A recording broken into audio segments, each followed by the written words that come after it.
Hello, I'm Terry Christensen, and this is the Valley Politics Pre-Election Special. We'll talk about candidates and issues on our June 5th ballot with Jennifer Wadsworth of Metro and Teresa Alvarado of SPUR. They'll help us figure out the key races, and we'll also make some predictions about winners and losers. To allow plenty of time for this conversation, we will skip our usual Where Are They Now feature, but later we'll take a break to hear from Fernando Zazueta about the work of La Raza Historical Society of Santa Clara County. All this next on Valley Politics.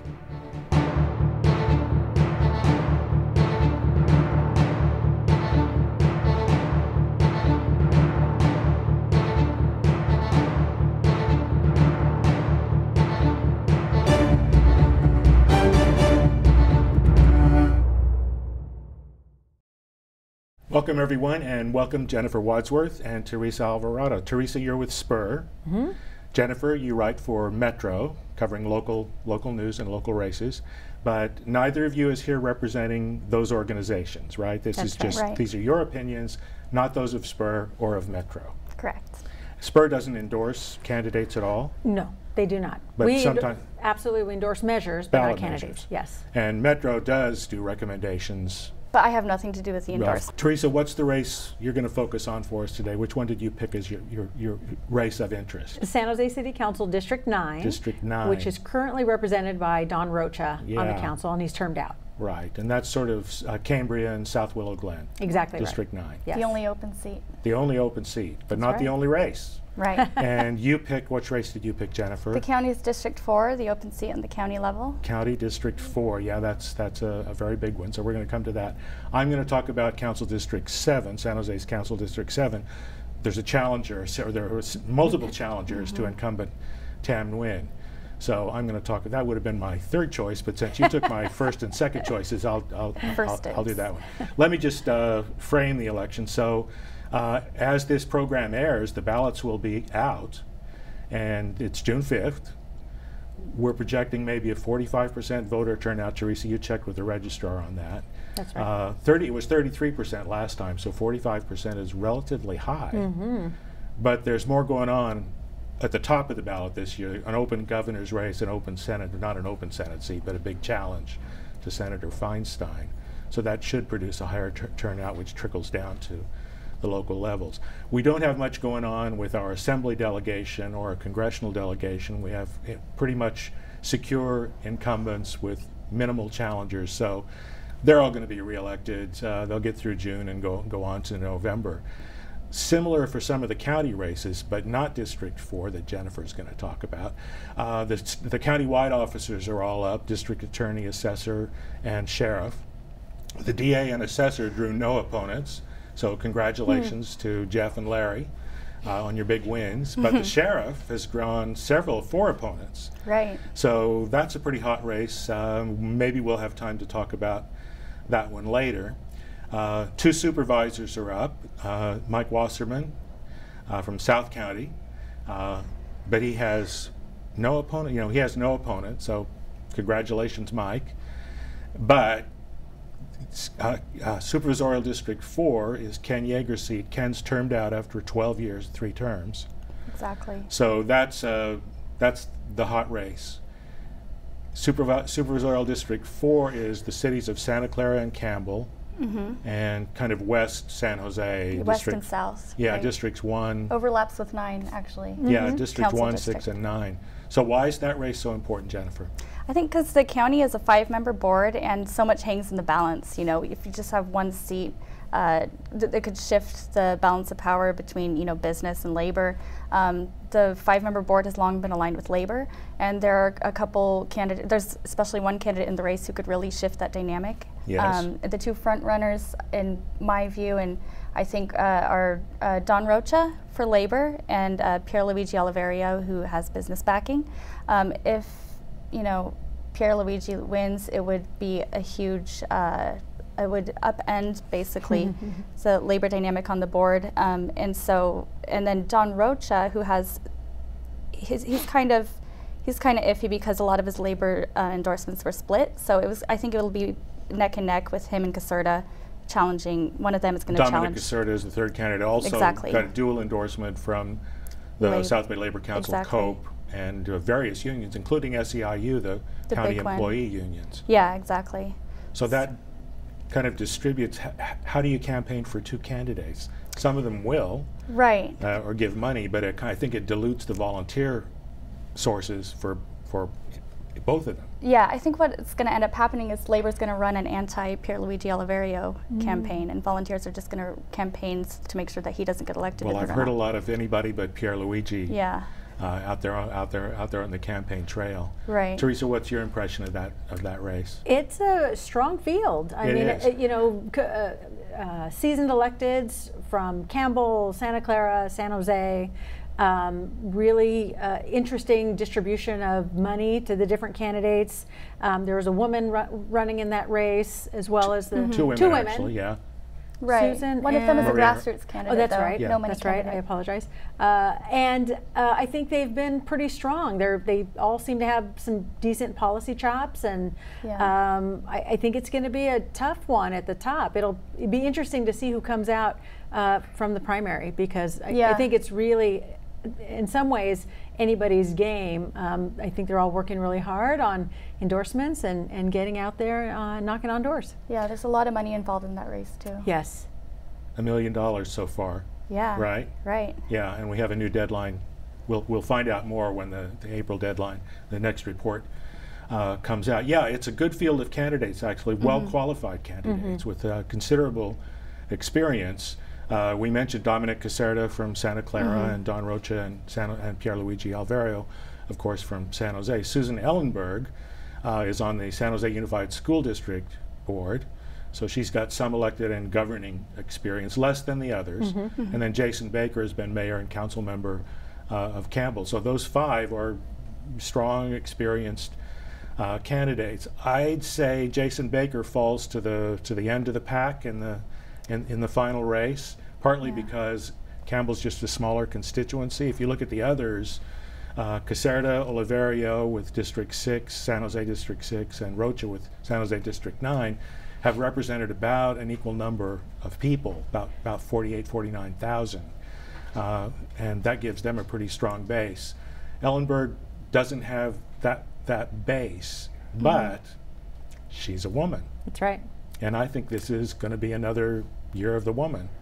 And there is a majority of registered voters who are women in the district. There are about 5,000 more women registered, I think it's 5, than men in the district. And I think in these times, she's done a really good job of solidifying a base of women endorsers, and really her messaging is really about women and families and children, which aligns well with the county. Exactly, yeah. And that's also appealing to a lot of voters. It's hard to find a voter who would be against stronger policies for women and children and low-income families. And what do you think about the hit piece that we've already seen on Pierluigi Oliverio about a sex harassment case that was settled when he was not gone to court, but settled when he was on the city council? It will be interesting to see how much that matters to voters, especially in the wake of the Me Too movement. You mentioned that this is supposed to be a good year for women, so if that's true, then that will go against, someone who's been the subject of that kind of litigation.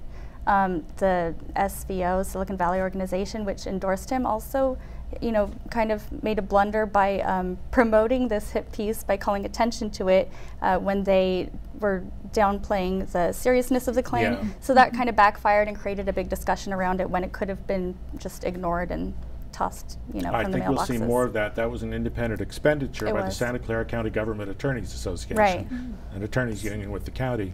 So I think we'll see more of that, and we'll see how it plays out. Teresa, who are your picks for the top two?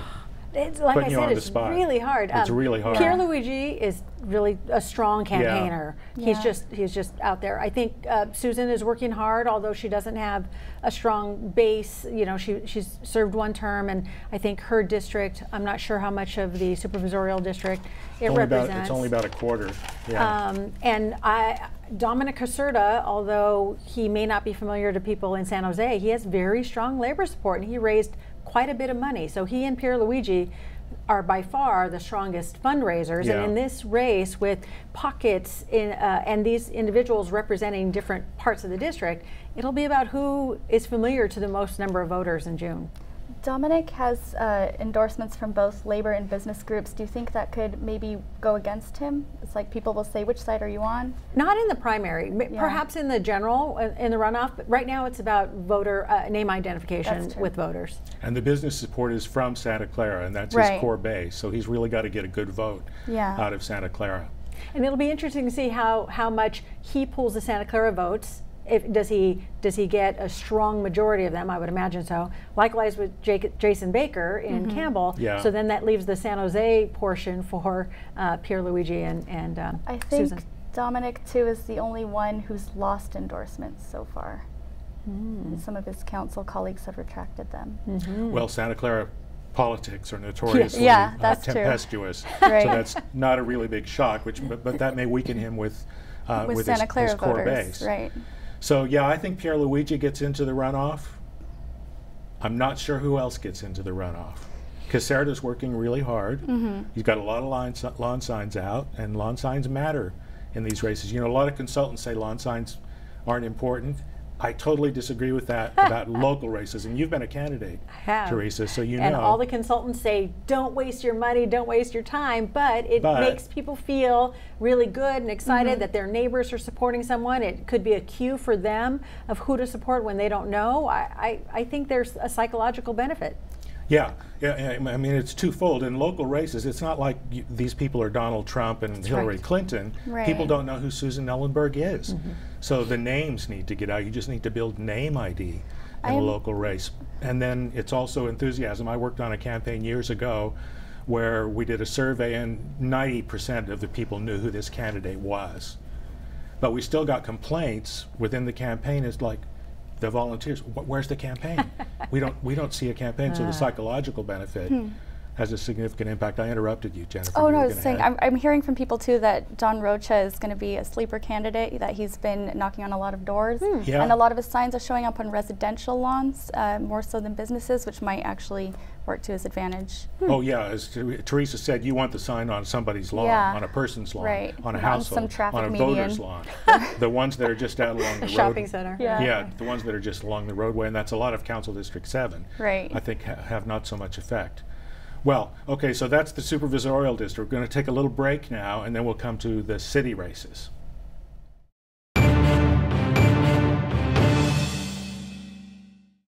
Hello. Hola. I'm Fernando Zazueta, president of La Raza Historical Society of Santa Clara Valley. The term La Raza, R-A-Z-A, is translated in English as the race. But the true meaning of the term is what we mean when we use the term Hispanics. La Raza is really a much more inclusive term and refers not only to people of Hispanic ancestry, but also to people of other races and cultures who are connected by the Spanish language. As you can tell by the names of our cities, rivers, and mountains which surround us, Hispanics have been part of the history of the valley for hundreds of years. Today, 6 members of the San Jose City Council are of Hispanic lineage. Over 20% of the population of Santa Clara County is of Hispanic origin, but until recently, there was no organization specifically working to preserve the history of these residents. To address that oversight, a group of community leaders incorporated La Raza Historical Society in 2016. Currently, I'm president of the board, and we have 11 other directors. Our hope and plan is to identify, gather, and digitize documents and photographs and other materials so they are available online for future scholars and others interested in the role played by people of Hispanic origins in the history of the economic, cultural, and societal evolution of our Santa Clara Valley.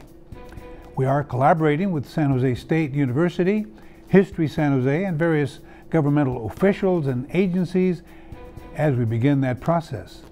To learn more about La Raza Historical Society, check us out on Facebook. Just search for La Raza, R-A-Z-A, Historical Society of Santa Clara Valley. Thanks, and I should also say, gracias. We're back with Teresa Alvarado and Jennifer Wadsworth talking about the upcoming June primary election. going to turn to city politics now, San Jose city politics. And the mayor and 5 council members are up this year, but the mayor has a couple of challengers, but not a big threat. So I think we can declare the mayor elected. Chappie Jones, District 1 West Side, Raul Perales, District 3 Downtown. No opposition at all. Congratulations, Chappie and Raul. But the other 2 seats, 7 and 9, are contested. And Teresa, why are those races important? And District 5, which you didn't mention. Oh, I didn't mention District 5. Talk oh, about the vice mayor has drawn weak opposition, so she should be reelected, Magdalena Carrasco, in June. Yeah.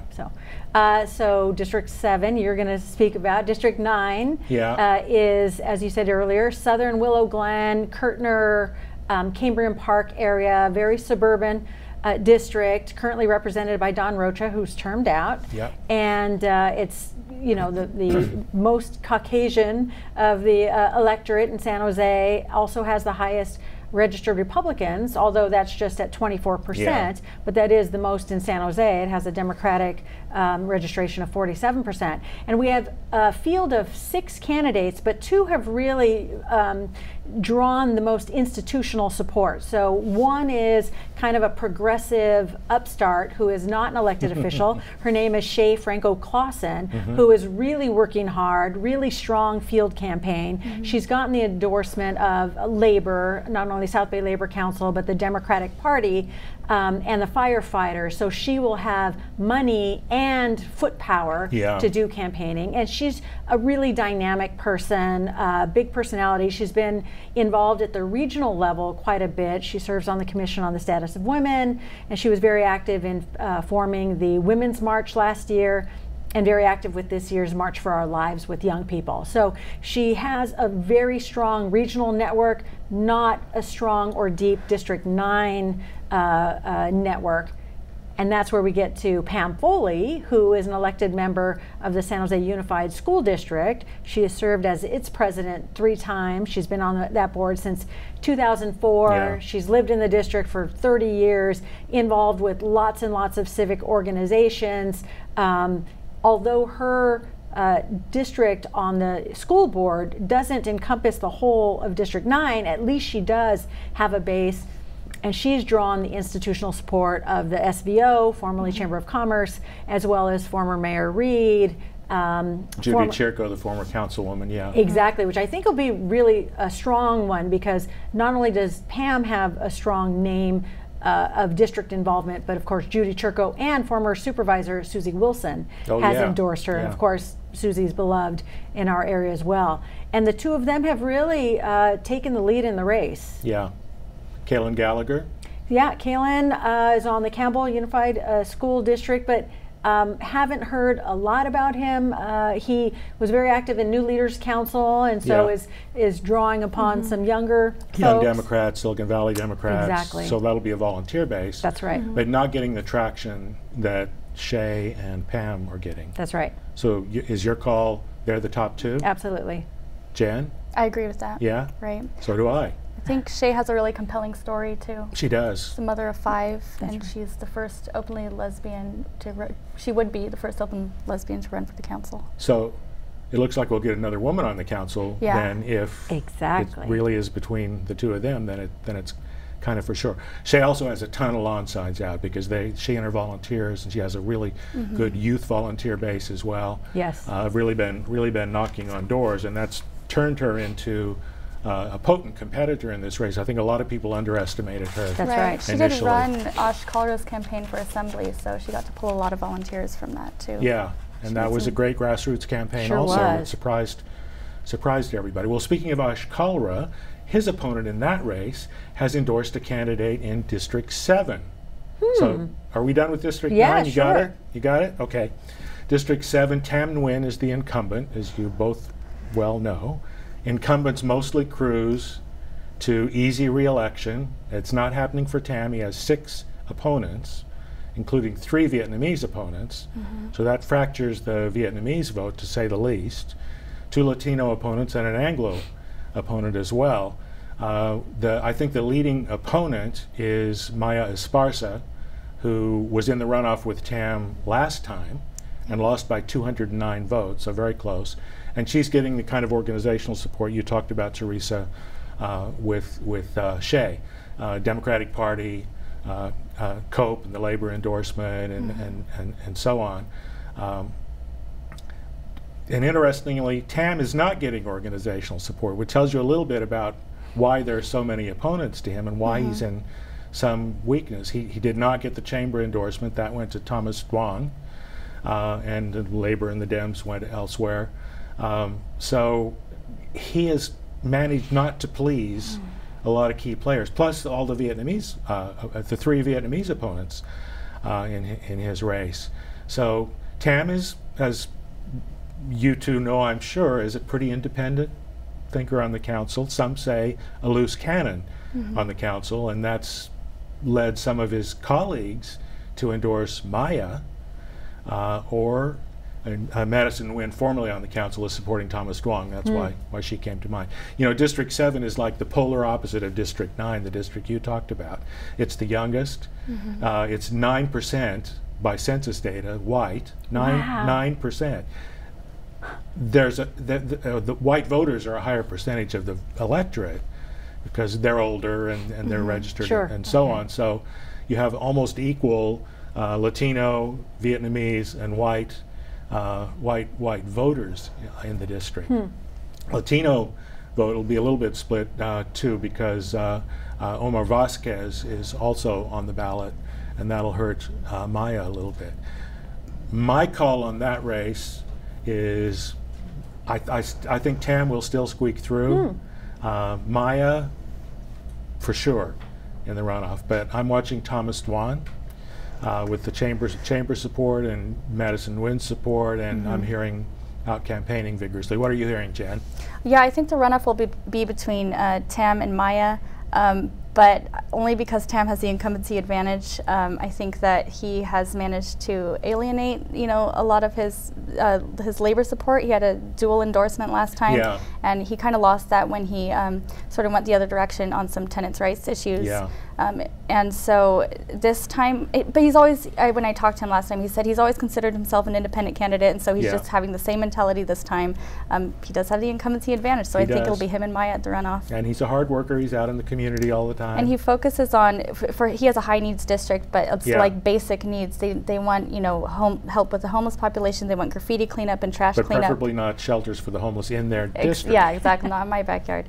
But he is focusing on those core neighborhood cleanup services, which is actually getting him a lot of community support, it looks like. It'll be interesting, though, the Vietnamese turn out to vote. And their turnout, if it's strong, could propel both Tam and Thomas Young into the runoff. That's true. If the Latino vote is not there in June, that could really hurt Maya. Yes, absolutely. Always a challenge for Latino candidates. But there's some Latino candidates at the top of the ballot that might help with that a little bit. Antonio Villaraigosa running for governor, Kevin De Leon running for U.S. Senate. So I think that's going to affect Latino voter turnout right down the line. A couple of other races I know we're keeping an eye on. One's the ballot measure, Teresa. Measure B? Yeah, of course, SPUR has taken a position on that. We certainly have. We are opposed. Measure B is called the Evergreen Senior Homes Initiative, and it is a measure that would change the general plan to allow more housing development. SPUR is a very pro-housing organization. We were founded as a housing organization. We are very supportive of affordable housing, but we feel like this measure is disingenuous, and it really would enable large, multi-million-dollar homes in an area of San Jose. But for seniors.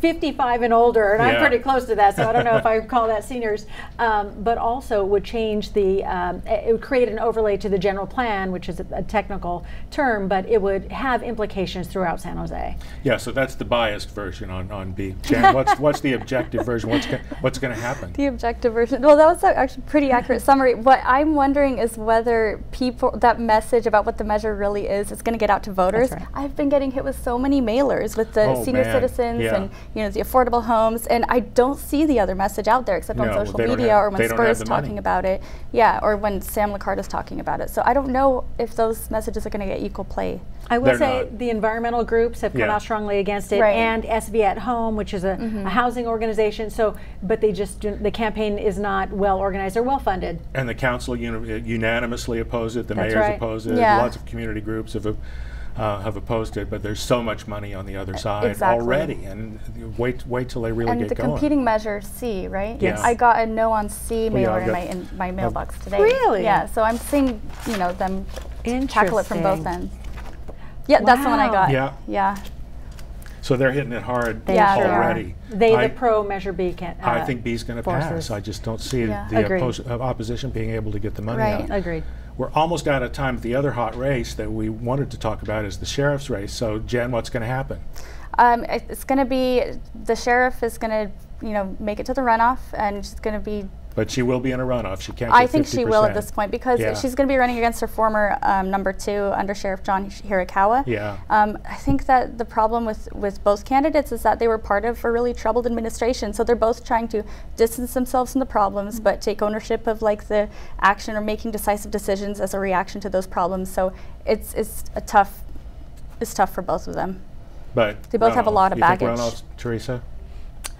I don't know. It's interesting. She's she's been in the role for 20 years. She sure has. Yeah. You would think that she'd be able to skate through this, but it's been a tough go for the sheriff over the last term. A lot of issues with the jails. The toughest she's ever had it, I think.